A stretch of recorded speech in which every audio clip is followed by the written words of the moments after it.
Pada pertemuan ini ya kita akan mencoba untuk membahas ya lanjutan dari materi kita, yaitu tentang qisas, ya, bahwa qisas adalah merupakan salah satu kebijakan dalam hukum Islam. Qisas secara bahasa diartikan mencari jejak, ya, sedangkan menurut syara qisas ini diistilahkan dengan pelaku kejahatan yang dibalas seperti perbuatannya. Jadi ketika kita menghilangkan nyawa seseorang, maka nyawa kita juga nanti akan dihilangkan. Dengan syarat bahwa seluruh anggota keluarga ahli warisnya sudah setuju. Kalau kita lihat dalam surah Al-Baqarah ya 178, firman Allah di sini sangat lugas, tegas, ya. Wahai orang-orang yang beriman, diwajibkan atas kamu melaksanakan qisas, ya, berkenaan dengan orang yang dibunuh, orang merdeka dengan orang merdeka, hamba sahaya dengan hamba sahaya, perempuan dengan perempuan. Harus balance dia, ya. Kemudian hadis Rasulullah dari Abi Hurairah yang diriwayatkan oleh Imam Muslim, ya, mangkutila lahu qatilun bahwa khairun nazaraini imma ay yufda wa imma ay yuqtal. Siapa yang menjadi keluarga korban, ya, terbunuh, maka ia boleh memilih dua pilihan yang ada, dapat memilih diat, ya, atau memilih di qisas, ya. Sedangkan ketentuan-ketentuan yang harus diperhatikan oleh, ya, yang harus diperhatikan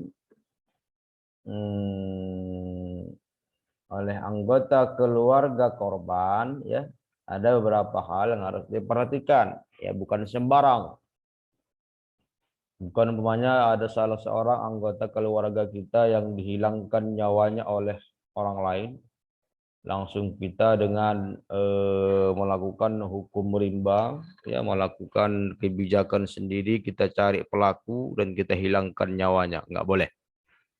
Ya, harus ada wadah dan ketentuan hukum yang menaunginya. Kita nggak boleh mengambil siasat atau membuat hukum sendiri. Sedangkan menurut Ustaz, ya, Khalid Syamhudi, ya, bahwa yang harus diperhatikan oleh keluarga korban, ya, ada 8 di sini, ya.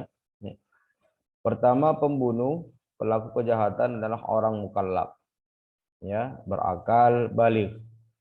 Jangan pula pelakunya itu orang gila. Macam mana mau kita balas? Jangan pula pelakunya itu orang yang masih anak-anak, ya, belum terbebani oleh hukum. Jadi harus dilihat, kalau dia mukallaf berarti sudah masuk dia ke salah satu ketentuan syarat.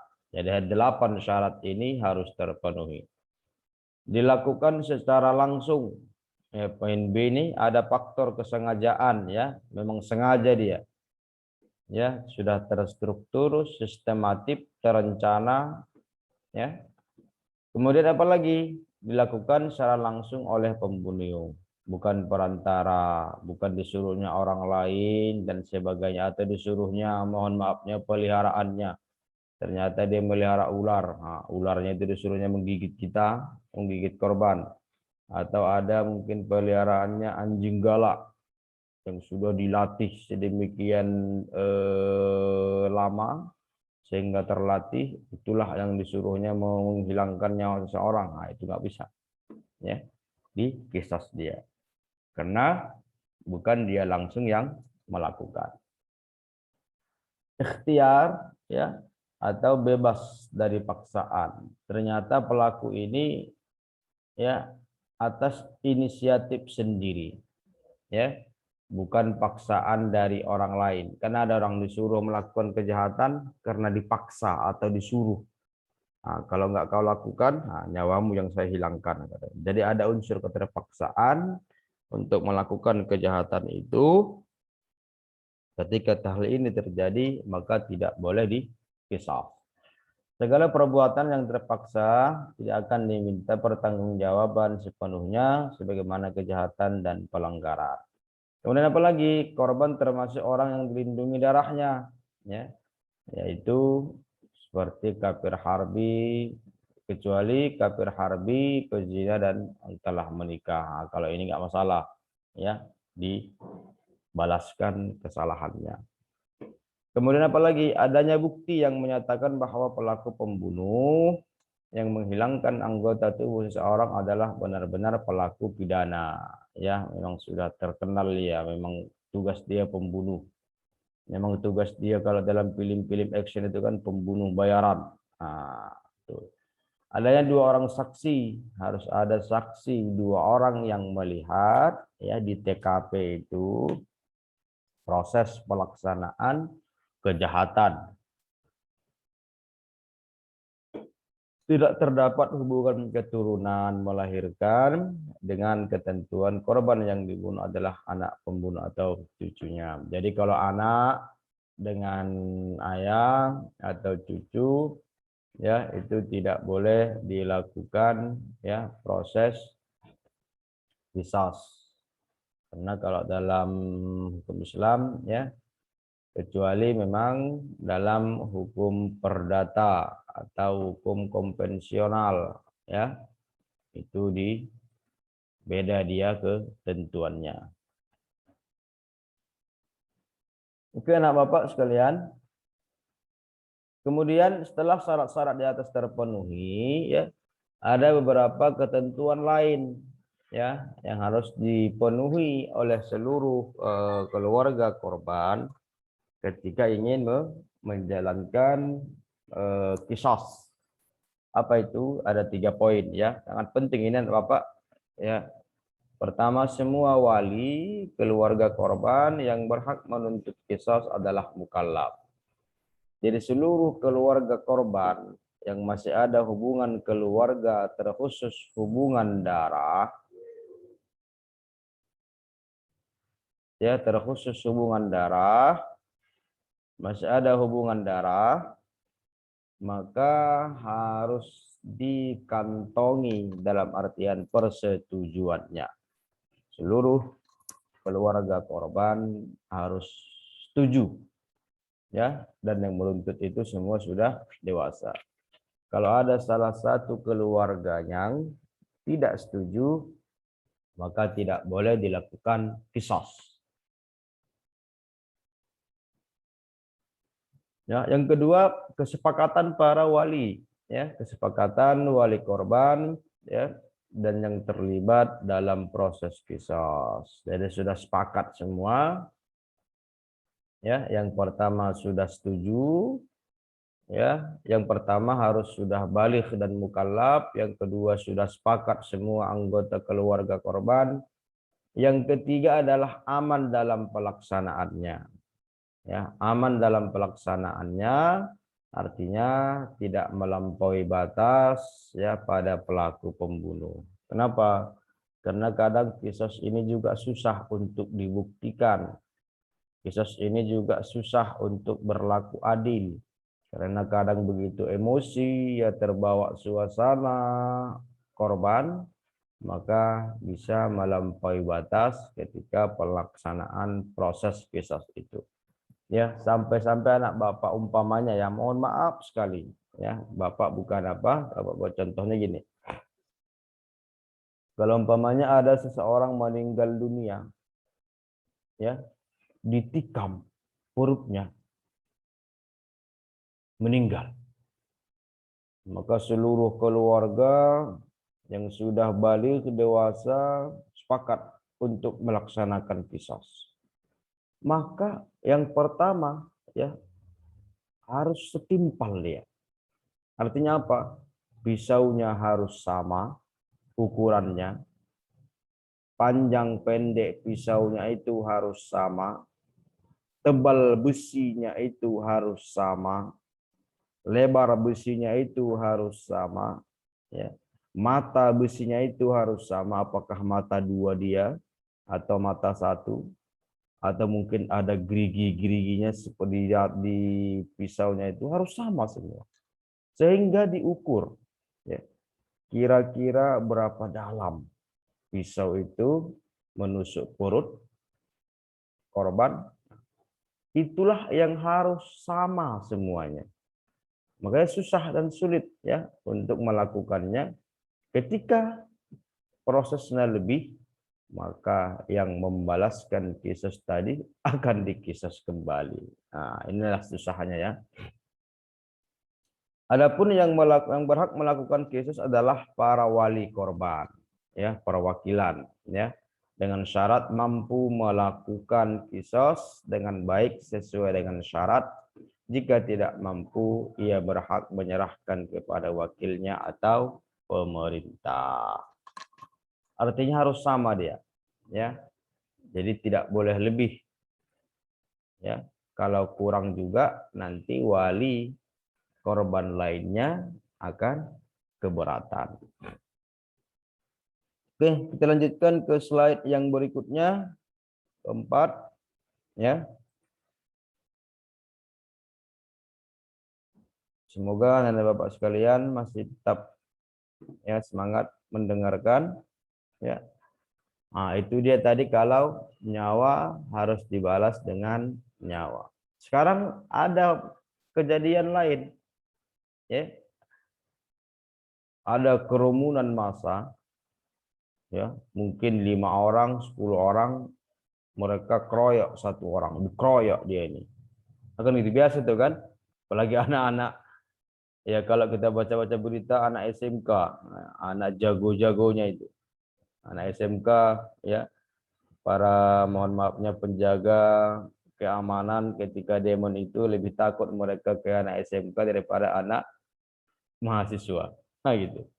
Ternyata ada kejadian kerumunan, ya, keramaian orang, ya, yang sudah berjanji mungkin 5 orang, 10 orang atau 15 orang atau bahkan lebih, ya, mereka berkumpul, ya, berniat ingin menghilangkan nyawa seseorang, ya, membabi buta, kita nggak tahu, meninggal. Pelakunya 10, sedangkan yang meninggal 1. 10 lawan 1.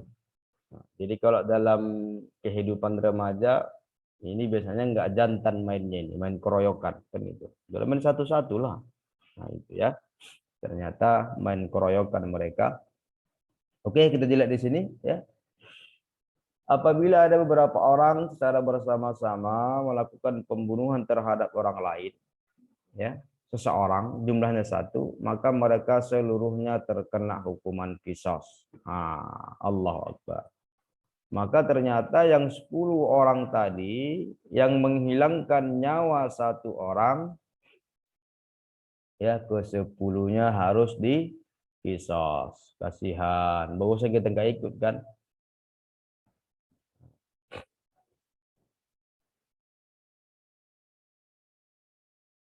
Dengan syarat perbuatan 1 orang dari perbuatan tersebut apabila dilakukan sendiri dapat mematikan. Akan tetapi jika perbuatannya tidak mematikan, tidak ada qisas bagi mereka menurut mazhab Syafi'i dan Hambali.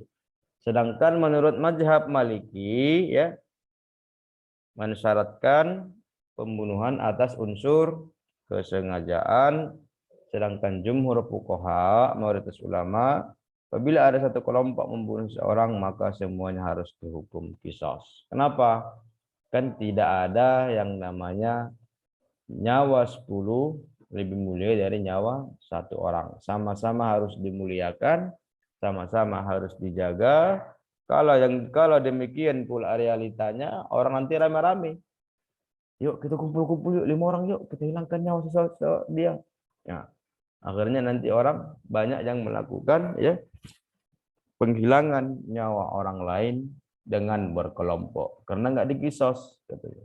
Jadi kalau tidak ada pembedaan, maka orang juga akan semakin hati-hati untuk melakukan perbuatan yang tidak diridhai Allah. Kemudian ya ini yang terjadi mungkin kalau penghilangan nyawa mungkin masih jarang kita lihat. Kalau sekarang adalah penghilangan ya anggota badan seseorang ya. Mungkin ada orang mohon maaf sekali tuh dibacoknya tangannya hilang, putus tangan orang sepergelangan ya, kayak kemarin di Labuhan Batu ya, Ketua MUI Majelis Ulama Indonesia Labuhan Batu Utara ya, dihilangkan orang nyawanya, sebelumnya terputus tangannya sampai pergelangan ini. Bagaimana hukumnya itu? Nah, di sini kita bahas bersama ya. Penganiayaan terhadap anggota badan manusia harus dibalas seperti penganiayaan yang dilakukan. Itulah kisos itu, bukan hanya nyawa, anggota badan. Ada yang menghilangkan satu jari tangan, maka jari tangannya harus dihilangkan pada pelaku kecuali memang ya korban tadi ridho, korban tadi ya dengan kesadarannya ya menuntut pelaku untuk membayar diat atau tebusan. Nah, ini boleh. Ya, kalau yang korban pembunuhan itu harus kesepakatan dari ahli korban. Tapi kalau korbannya anggota badan, nah dari korban itu sendiri yang mengambil inisiatif ya. Karena dalam surah Al-Maidah ini sudah jelas ya bahwa nyawa dibalas dengan nyawa, mata dengan mata, hidung dengan hidung, telinga dengan telinga, gigi dengan gigi, ya. Jadi kalau ada yang menghilangkan gigi seseorang, maka giginya juga nanti akan dihilangkan. Nah, hati-hati. Ya, artinya apa? Ketika kita ingin mencelakakan seseorang, harus kita ingat, ya, perlakuan kita itu nanti tidak luput dari balasan. Ya. Dari ayat di atas jelas bahwa dapat kita pahami bahwa setiap luka ya diberlakukan kisos. Tindak pidana yang menyangkut anggota badan adalah hak pribadi korban untuk melakukan tuntutan. Ya, artinya pihak korban dapat saja menggugurkan hukumannya sepanjang itu menyangkut haknya. Namun ia tidak berhak menggugurkan hak yang menyangkut kepentingan umum. Oleh karena itu, meskipun si korban telah menggugurkan hak kisosnya, ya, tetap juga ya mengganggu ketentraman umum. Penguasa berhak pula untuk memberikan beban sanksi takzir kepada pelaku. Oke, yang keenam, ya berarti kisos terhadap anggota tubuh, ya ketentuannya diberlakukan kepada korban. Apakah korban ikhlas? Apakah korban sudah memaafkan pelaku? Walaupun dimaafkan, tetap juga penguasa berhak untuk memberikan sanksi tertentu kepada korban, kepada pelaku. Kenapa? Karena itu berhubungan dengan kepentingan masyarakat umum, agar ya sebagai contoh agar yang lainnya ya tidak mengikuti jejaknya. Oke, anak bapak sekalian yang dimuliakan Allah Subhanahu wa ta'ala. Lebih jelas nanti tentang kisos ini minggu depan akan kita bahas lebih detailnya lagi. Oke, hikmah kisos ini sangat banyak ya, ada 5 di sini minimal ya. Walakum fil qisasi hayatu ya ulul albab la'allakum tattaqun. Ini hukum dasarnya ya tentang hikmah qisas. Dan dalam qisas itu ada jaminan kehidupan bagimu wahai orang-orang yang berakal agar kamu bertakwa. Ketika kita sudah tahu ketentuan yang berkaitan dengan itu, maka kita akan selalu berhati-hati ya, selalu ikhtiyat. Maka bentuk keihtiyatan kita itu adalah kita menjaga nyawa kita dan keluarga serta menjaga kerukunan dalam kelompok atau dalam komunitas atau dalam hablum minan nasnya. Ayat di atas menjelaskan bahwa jika hukuman qisas diterapkan dalam kehidupan sehari-hari didapat hikmah sebagai berikut. Pertama adalah perbuatan-perbuatan kriminal yang menjadikan qisas ya.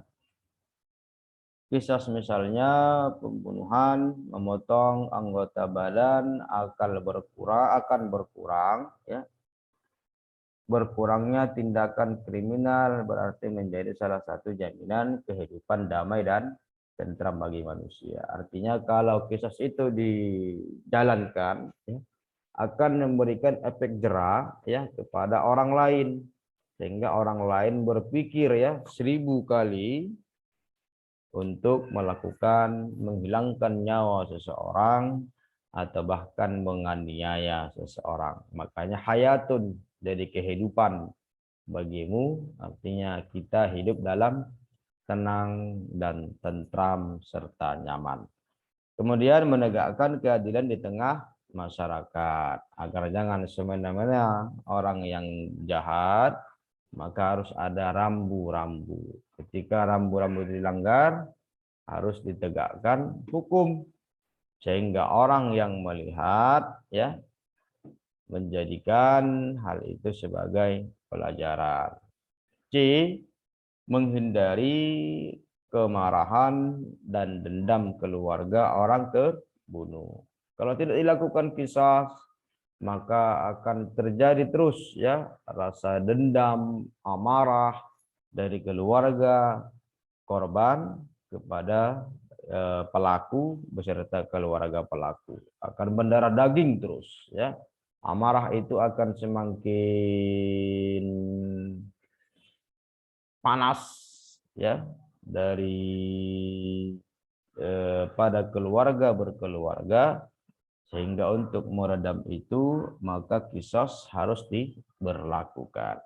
Jika tidak dilakukan qisas, niscaya dendam tersebut akan berkelanjutan pada akhirnya akan saling membunuh antar anggota keluarga korban dengan pelaku.